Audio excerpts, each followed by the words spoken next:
কোরআনের সব থেকে বড় মিরাকেলের মধ্যে একটি গ্রেট রোমান এম্পায়ার সম্পর্কে ছিল।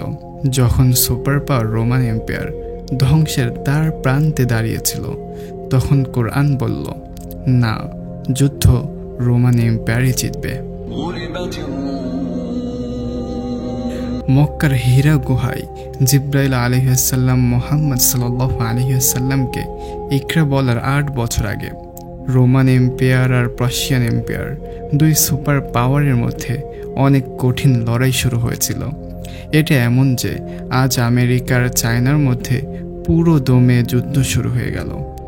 এই যুদ্ধে পার্সিয়ান এম্পায়ার রোমান এম্পায়ারকে প্রায় ধ্বংস করে দিয়েছিল, আর পুরো দুনিয়া ভাবছিল রোমান এম্পায়ার, যা 1000 বছর ধরে দুনিয়ার সব থেকে বড় সুপার পাওয়ার, শেষ হতে যাচ্ছে। এই রোমান এম্পায়ার কোনো ছোট জিনিস ছিল না। আজ পর্যন্ত পুরো দুনিয়াতে ওই রোমান এম্পায়ারের অনেক বড় ভূমিকা রয়েছে। এই ভিডিও আমি বানাচ্ছি জুলাই মাসে। জানেন কি জুলাইকে কেন জুলাই বলা হয়? রোমান বাদশাহ জুলিয়াস সিজারের নাম অনুসারে, যে রোমান এম্পায়ারের প্রথম বড় বাদশাহ ছিল। আর জুলাইয়ের পরে অবশ্যই আগস্ট, যা রোমান এম্পায়ারের দ্বিতীয় বড় বাদশাহ আগস্টাসের নাম অনুসারে।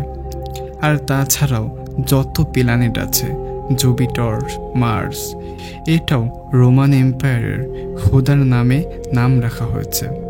রোমান এম্পায়ার ইসলামের 300 বছর পূর্বে ওয়েস্টার্ন আর ইস্টার্ন রোমান এম্পায়ার। অতঃপর ওয়েস্টার্ন রোমান এম্পায়ার আস্তে আস্তে ধ্বংস হয়েছিল, কিন্তু eastern Roman empire, Byzantine empire, তবুও সুপার পাওয়ার ছিল।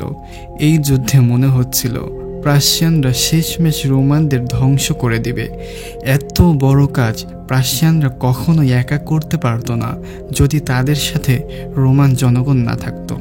যুদ্ধের আগে জনগণ নিজের বাদশাহ এবং সৈন্যদের উপর অতিষ্ঠ ছিল, কেননা ইসলামের 8 বছর আগে রোমান বাদশাহ মরিস, যাকে জনগণ খুব পছন্দ করত, তার আর্মি জেনারেলের ফোকাস তার থেকে সিংহাসন কেড়ে নেয়। তার স্ত্রী এবং 8 সন্তানকে তার চোখের সামনেই অনেক ভয়ঙ্করভাবে হত্যা করে। আর এই সব কিছু ইস্তাম্বুল, ওই সময়ের কনস্টান্টিনোপলের জনগণের সামনেই হচ্ছিল। জনগণ এই সব দেখে এই নতুন বাদশার বিরুদ্ধে সব জায়গায় বিদ্রোহ শুরু করে। তো যেমন প্রত্যেক শক্তিশালীরা করে থাকে, তারা এই বিদ্রোহীদের ভয়ঙ্করভাবে দমন করে, আর হাজারো লোকদের জেলে বন্দি করে, আর হাজারো মানুষের হত্যা করে, যাতে বিদ্রোহীদের মধ্যে ভয় ছড়িয়ে পড়ে। কিন্তু আস্তে আস্তে এই বিদ্রোহ আরও ছড়িয়ে পড়ে। পার্সিয়ান বাদশাহ খসরু যখন দেখল রোমান জনগণ নিজের বাদশার বিরুদ্ধে, তখন সে এই সময়ের পুরো ফায়দা উঠালো আর রোমান এম্পায়ারের উপর হামলা করে দিল। আস্তে আস্তে রোমান এম্পায়ারের অনেক গুরুত্বপূর্ণ ভূমি সিরিয়া, ইজিপ্ট, ফিলিস্তিন দখল করে নিল। তখন আস্তে আস্তে রোমান এম্পায়ার এবং জনগণ বুঝতে পারে ফোকাসের দ্বারা অসম্ভব। তখন তারা আফ্রিকার গভর্নর লোকেরা তাকে অনেক সম্মান করত, তো তার কাছে সাহায্য চাইল। সে তার ছেলে হারাক্লিয়াসকে কনস্টান্টিনোপলে পাঠালো। সেখানে পৌঁছানোর পর জনগণ আর সৈন্য মিলে আগের বাদশাকে সরিয়ে দিল এবং হারাক্লিয়াসকে নিজেদের সেনাপ্রধান বানালো। ফোকাসের সাথে ওই কাজই করা হয় যা সে আগের বাদশার সাথে করেছিল। হারাক্লিয়াস বাদশাহ হওয়ার পর জানতে পারে পার্সিয়ানরা 19,000 খ্রিস্টান হত্যা করে ইহুদিদের সাহায্যে ফিলিস্তিন দখল করেছে এবং খ্রিস্টানদের সব থেকে পবিত্র জায়গা ধ্বংস করেছে। এই জায়গাটি খ্রিস্টানদের কাছে এমন গুরুত্বপূর্ণ যেমন ইসলামে বাইতুল্লাহ আর ওই ক্রস যেখানে যিশুকে মারা হয়েছিল, অবশ্যই খ্রিস্টানদের মতে, সেইটা সরিয়ে দিয়ে মাদিয়ান নিয়ে যাওয়া হয়। এটা এমন যে আজ কাবা থেকে কেউ হাজওয়ারে আসওয়াদ উঠিয়ে নিয়ে যায়। কল্পনা করুন তখন দুনিয়াতে কি হবে। এই যুদ্ধে রোমানদের অবস্থা এত করুণ ছিল, তার উদাহরণ এই চিঠি থেকে পাওয়া যায়, যা পার্সিয়ান বাদশাহ খসরু রোমান বাদশাহ হারাক্লিয়াসের কাছে পাঠিয়েছিল। ফ্রম খসরু, সব খোদা থেকে বড় খোদা, master of the world, to Heraclius, আমার ছোট্ট একটা গোলাম, তুমি বলো তোমার খোদা সব থেকে বড়, তো সেই খোদা কোথায়? সে আমার থেকে জেরুজালেমকে কেন বাঁচালো না? এই সব কথা দুই সুপার পাওয়ারের মধ্যে হচ্ছিল। কিন্তু এর থেকে বহু দূরে মক্কার এক গুহায় আল্লাহ তাআলা মানুষের আকৃতিতে ফেরেশতা পাঠালেন। Muhammad, read. ইসলাম এসেই ইহুদি আর খ্রিস্টানদের সমস্ত পয়গম্বরদেরকে সত্য বলে স্বীকৃতি দেয়। সেই জন্য প্রথমে লোকেরা মনে করত ইসলাম কোনো নতুন ধর্ম না, বরং খ্রিস্টানদের একটি শাখা। তো মক্কার লোকেরা মুসলমানদেরকে হুমকি দিত, যেইভাবে অগ্নিপূজক প্রাশিয়ানরা রোমান এম্পায়ারকে ধ্বংস করেছে, একইভাবে আমরা তোমাদেরকে ধ্বংস করব। ওই সময় খ্রিস্টান আর মুসলমানদের একই অবস্থা ছিল এবং দুই দলেরই এখান থেকে বের হওয়া প্রায় অসম্ভব মনে হতো। এত কঠিন সময়ে আল্লাহ তাআলা কুরআনের সূরা রুমে রোমান আর মুসলমানদের সফলতার ভবিষ্যৎবাণী করেন। বিসমিল্লাহির রহমানির রহিম।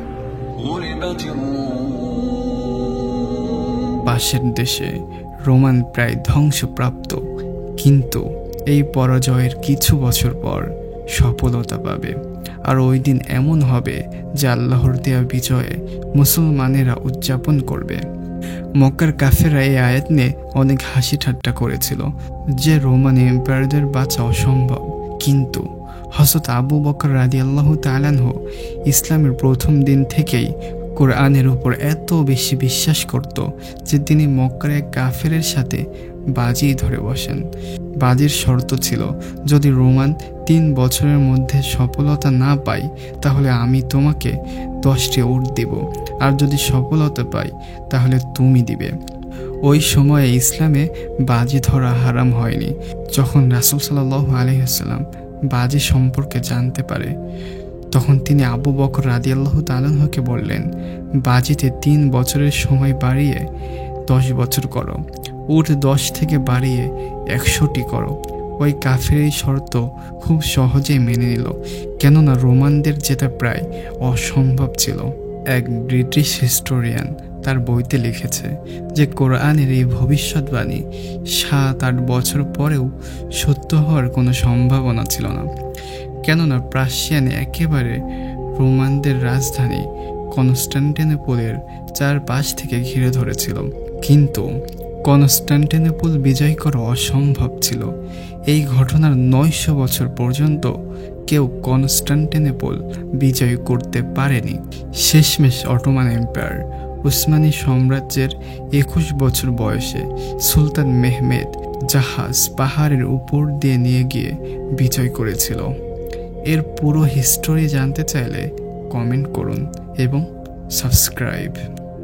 কনস্টান্টিনোপল যখন অবরোধ ছিল, তখন হারাক্লিয়াস প্রাশিয়ানদের বাদশাহ খসরুকে প্রাণ ভিক্ষা চেয়ে চিঠি লেখে, তোমরা যা করতে বলবে আমরা তাই করব, শুধুমাত্র আমাদের প্রাণ ভিক্ষা দাও। কিন্তু খসরু শুধুমাত্র একটাই শর্ত দেয়, তোমরা খ্রিস্টান থেকে মূর্তি পূজা করবে। তো রোমান এম্পায়ার হারাক্লিয়াস নিজেদের রাজধানী ছেড়ে ব্ল্যাক সির দিকে প্রাশিয়ান এম্পায়ারের দুর্বল অঞ্চলে চলে আসে। আর এই সময় রাসূল সাল্লাল্লাহু আলাইহি ওয়াসাল্লামও মক্কা ছেড়ে মদিনায় হিজরত করেন। এখানে এসে হারাক্লিয়াস পোপের কাছে সাহায্য চেয়ে বলে, খসরু শুধু আমার বিরুদ্ধে না, বরং পুরো খ্রিস্টানদের বিরুদ্ধে। পোপ পুরো ইউরোপ থেকে স্বর্ণ মুদ্রা জমা করে হারাক্লিয়াসের কাছে পাঠিয়ে দেয়। অতঃপর হারাক্লিয়াস প্রাশিয়ান এম্পায়ারের দুর্বল অঞ্চলে এক বিশাল যুদ্ধের প্রস্তুতি শুরু করে। তার কিছুদিন পর প্রাশিয়ানদের উপর পুরো দমে হামলা করে, কেননা প্রাশিয়ানরা ইস্তাম্বুল বিজয় করার জন্য ব্যস্ত ছিল। ফলে অন্যদিকে তাদের কিংডমের ডিফেন্স অনেক দুর্বল ছিল। হারাক্লিয়াস একের পর এক শহর দখল করছিল। অবশেষে তারা এক এমন শহরে প্রবেশ করে যা প্রাশিয়ানদের জন্য অনেক পবিত্র, যা প্রাশিয়ানদের মক্কা ছিল, যেখানে প্রাশিয়ানদের সব থেকে বড় আগুনের মন্দির ছিল, যেখানে আগুন অনেক বছর ধরে জ্বলছিল। তো হারাক্লিয়াস নিজেদের পুরো বদলা নেয় আর ওই শহরকে এমনভাবে ধ্বংস করে যেভাবে তারা জেরুজালেম ধ্বংস করেছিল। এই ঘটনার পর গেম কমপ্লিটলি চেঞ্জ হয়েছিল, আর এই বিজয় কয়েক বছরের মধ্যে সব থেকে বড় বিজয় ছিল। পুনরায় নিজেদের হারিয়ে যাওয়া রাজত্ব ফিরে পেতে শুরু করে। আর এই সময় শুধুমাত্র 313 জন মুসলমান মক্কার কাফেরদের বদর যুদ্ধে হারিয়েছিল, আর নিজেদের প্রথম যুদ্ধ জিতে উদযাপন করছিল। আর কোরআনের ভবিষ্যৎবাণী সত্য হলো। আবু বকর রাদিয়াল্লাহু তাআলা আনহু যে বাজি ধরেছিল তা জিতে গেলেন। মক্কার সেই ব্যক্তি শর্তমতে 100টি উট দিল, কিন্তু ওই সময় ইসলামে বাজি ধরা হারাম ছিল। তো রাসূল সাল্লাল্লাহু আলাইহি ওয়াসাল্লাম বললেন, এই 100 উট গরিবদের দিয়ে দাও। হারাকিলাস সামনের দিকে অগ্রসর হচ্ছিল। অবশেষে প্রাশিয়ানদের রাজধানী মাদিয়ান অবরোধ করে। প্রাশিয়ানদের সকল রাস্তা বন্ধ হয়ে গিয়েছিল। তখন খসরুর ছেলে নিজের বাপ এবং 18 ভাইয়ের মাথা কেটে রোমান এম্পায়ারদের সামনে সারেন্ডার করে। আর এই যুদ্ধে রোমান এম্পায়ারদের যত ক্ষতি হয়েছে সকল পয়সা ফেরত দেওয়ার ওয়াদা করে এবং সেনাবাহিনী ফেরত নিয়ে আসে। অর্থাৎ প্রাশিয়ান এম্পায়াররা অনেক বাজেভাবে হেরে যায়। রোমান এম্পায়ার ওই ক্রসকে, যা প্রাশিয়ান এম্পায়ার জেরুজালেম থেকে অহংকারের সাথে নিয়েছিল, তা ফেরত নিয়ে আসে এবং যথাস্থানে রেখে দেয়।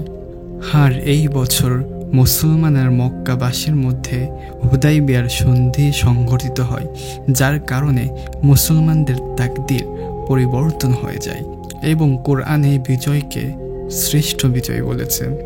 হারাকিলাস তো নিজ সময়ের সব থেকে শক্তিশালী বাদশা ছিল, কিন্তু হুদাইবিয়ার সন্ধির কিছু বছর পর এই হারাকিলাসের কাছে রাসূল সাল্লাল্লাহু আলাইহি ওয়াসাল্লাম চিঠি পাঠান যাতে ইসলামের দাওয়াত দেন, কিন্তু হারাকিলাস অস্বীকৃতি জানায়।